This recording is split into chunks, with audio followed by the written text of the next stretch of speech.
Etim observava aquele universo ao lado de seu filho El, de onde ambos vislumbraram uma onda de energia suprema que logo os arremeteu e os varreu 1 metro de suas posições atuais. Era uma energia que Etim conhecia muito bem, porém seu ponto de vista sobre esta mostrava-lhe que ele estava mais forte, muito mais forte.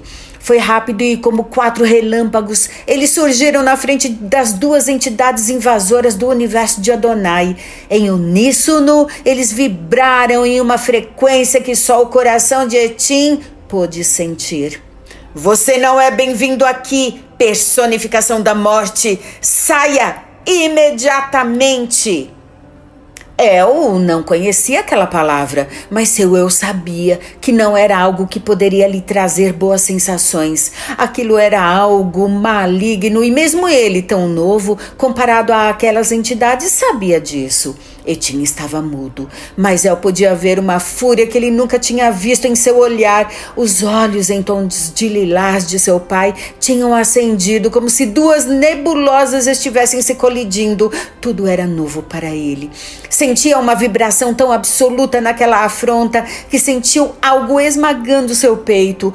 Isso o fez pensar em por que doía tão forte seu peito. Vocês se salvaram daquela vez. Etim deixou que sua voz saísse como um trovão. Mas isso porque seu pai salvou vocês. Mas ele não está aqui para se pôr na frente de vocês agora. El viu 4 objetos se alongando a partir da mão de cada uma daquelas criaturas. Eles queimavam como seus cabelos e a energia contida naqueles elementos foi suficientemente grande para El perceber que Etim as temia. Porém, algo inimaginável para ele aconteceu.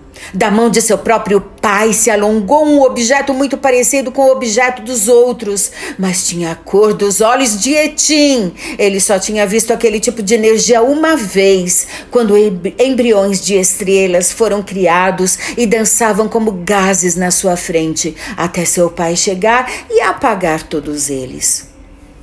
El pensou que aquelas coisas deviam ter um poder imensurável, porém eram 4 delas contra apenas uma que seu pai segurava. Sentiu-se na obrigação de ajudá-lo e, como se sempre soubesse fazer aquilo, materializou um objeto pontiagudo, flamejante como os de todos ali. Seu fogo não era como o de seu pai, e sim como os das 4 criaturas contra ele.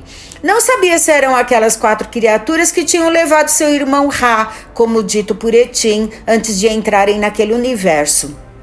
Mas faria o que fosse possível para tê-lo de volta.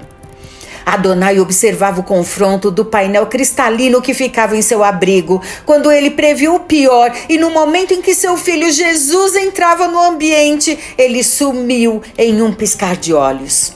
Etim enfureceu a face. Em um átimo de milionésimo de segundo, moveu sua espada flamejante como as trevas e fez uma curva aberta com sua lâmina na direção dos querubins. A rajada de energia curvilínea disparada daquele golpe atingiria os querubins em cheio, caso Adonai não surgisse entre eles, e Etim segurando o ataque com uma força colossal. A parede de trevas bateu contra ele e, pela primeira vez em toda a sua existência, ele precisou utilizar seus músculos. Você! Disse o poderoso Etim, enquanto observava aquela parede de energia trevosa varrendo toda aquela parte do cosmos. Então o novo Deus cortou o espaço-tempo de tão veloz, surgindo na frente de Adonai, que com uma energia sobressalente impedia que aquela força encostasse em qualquer um dos querubins. Ele era o passado, o presente e o futuro, porém aquele futuro ele não conhecia. Mas ainda assim era o ser mais inteligente de todo o sempre e sabia o que Etim faria. Então ele antecedeu o golpe que o novo Deus lhe acertaria e novamente utilizou seus músculos ao meio de toda aquela maré trevosa que os varria na velocidade da luz. Sua mente voltou 19 bilhões de anos no passado, enquanto manipulava uma energia tão grandiosa que ele a chamava de tudo. Ela estava sob suas 2 palmas, como uma esfera com todas as cores existentes e ainda não existentes. Os humanos conheceriam aquilo como Big Bang. Nesse momento, Adonai trouxe aquela energia para o presente, quando Etim estava seguindo com o golpe para acertá-lo. Então ele expôs aquela energia com suas palmas, que acertaram em cheio o peito de Etim, com a força de infinitas supernovas. Tudo ficou claro de repente, como o núcleo de uma estrela. Miguel, o arcanjo primogênito de Deus, estava se aproximando do confronto enquanto houve aquela explosão. Nunca houvera em toda a sua vida algo tão poderoso. Tudo ao seu redor estava branco, mas não como uma folha, e sim como o centro de uma energia poderosa, como se estivesse no meio de uma explosão que estava acontecendo naquele exato momento, mas que não entrava em contato com a matéria de seu corpo. Do meio de toda aquela claridade, ele começou a ver algumas silhuetas. Uma delas era tão clara para ele quanto seu próprio eu. Era seu pai, seu tudo, Adonai, o seu criador e criador de todas as coisas. Ele foi em direção a ele, voando com suas asas translúcidas, junto ao seu pai, e viu os 4 querubins, agora guardadores daquele universo. Havia 2 entidades com eles, mas nenhuma delas estava acordada. Logo ele reconheceu Etim, única coisa desde o início de sua vida que lhe causou medo. A outra ele não reconheceu o espírito, mas percebeu que sua casca era muito similar à de um anjo chamado Aziel, que preferiu morrer junto com o sistema estelar da Terra quando ele se apagou.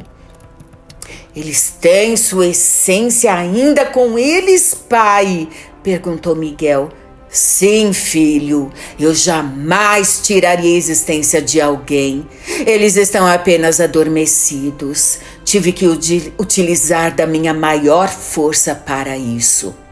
Nesse momento, os olhos de Adonai perderam a força e suas pálpebras quiseram se fechar. Eu tenho que descansar. Então todos viram algo que jamais foi pensado por qualquer entidade que viveu na história daquele universo. Adonai adormeceu de cansaço. Enquanto via o corpo do pai flutuando em repouso naquela claridade, Miguel lembrou-se de todos os seus 20 bilhões de anos.